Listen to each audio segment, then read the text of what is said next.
Il me paraît essentiel que tu connaisses et comprennes les différents câbles et ce à quoi ils servent. Tu dois savoir qu'il existe plusieurs modèles, ainsi que plusieurs familles. Mais alors, comment les reconnaître et savoir les différencier ? Les câbles audio servent à transporter un signal audio d'un appareil audio à un autre. Il existe deux grandes familles de câbles. Les câbles de modulation, qui servent à transporter le signal audio de façon électrique, et les câbles numériques, qui, eux, servent à transporter le signal audio sous forme de données informatiques. Commençons par les câbles de modulation. Les câbles de modulation servent à transporter un signal audio, dit électrique, d'un appareil audio à un autre. Ils sont divisés en deux catégories. Les câbles de module asymétriques, dit unbalanced, TS, les câbles de modulation symétrique, balanced, TRS.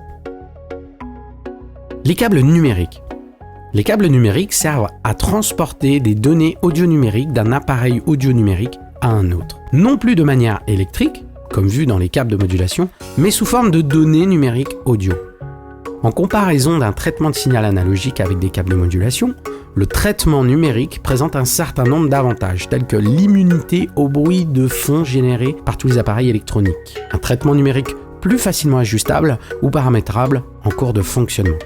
Et le traitement numérique ne touche pas à la mémorisation du signal, puisqu'il n'y a pas de perte de qualité audio, à l'instar du signal audio analogique.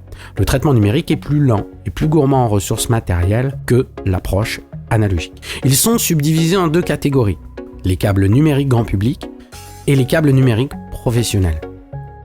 Les câbles numériques grand public. Ces câbles utilisent la norme appelée SPDIF, l'acronyme de Sony Philips Digital Interface, interface numérique de Sony et Philips, et un connecteur de type RCA utilisant un câble coaxial en cuivre.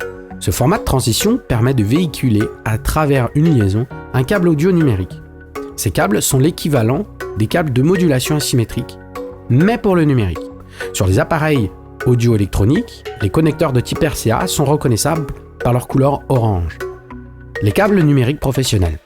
Ces câbles utilisent la norme appelée AES-EBU, acronyme de Audio Engineering Society and European Broadcast Union, et un connecteur de type XLR 3 broches.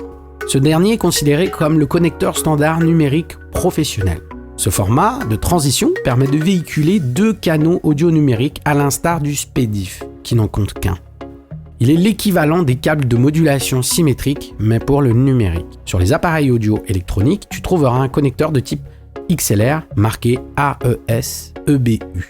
Attention, numérique et digital sont la même chose. Numérique correspond à l'appellation française et digital à l'appellation anglaise. Alors si tu veux apprendre à devenir DJ producteur, je t'ai préparé une grosse formation qui va t'apprendre toutes les bases du DJing. Cette formation dure à peu près 10 heures et contient pas moins de 75 vidéos. Tu vas apprendre de chez toi, à ton rythme, sans pression. Mais ce n'est pas tout. Dans cette formation, je t'offre 5 e-books pour apprendre la théorie à ton rythme, 23 titres gratuits de styles différents pour que tu puisses t'entraîner à ton rythme sans que tu galères à trouver des tracks. Mais aussi un accès VIP à notre groupe Facebook pour échanger avec moi et l'équipe et les autres membres de la formation. Je te mets le lien en description. Et pour toi qui es resté jusqu'au bout de cette vidéo, je t'offre un cadeau. C'est une vidéo complètement gratuite pour devenir DJ en moins de 30 minutes. Ça c'est pour moi, ça me fait plaisir, cadeau. Le lien est en description là aussi. Abonne-toi aussi à la chaîne en cliquant sur la cloche afin de recevoir toutes les notifications sur nos nouvelles vidéos, car cela m'aide à créer de nouvelles vidéos. Et n'oublie pas, si tu as aimé cette vidéo, on clique une fois sur le pouce vers le haut, et si tu ne l'as pas aimé, on clique 2 fois sur le pouce vers le bas. Pour ma part, je te donne rendez-vous la semaine prochaine pour une autre vidéo. Merci, ciao, ciao, bye bye.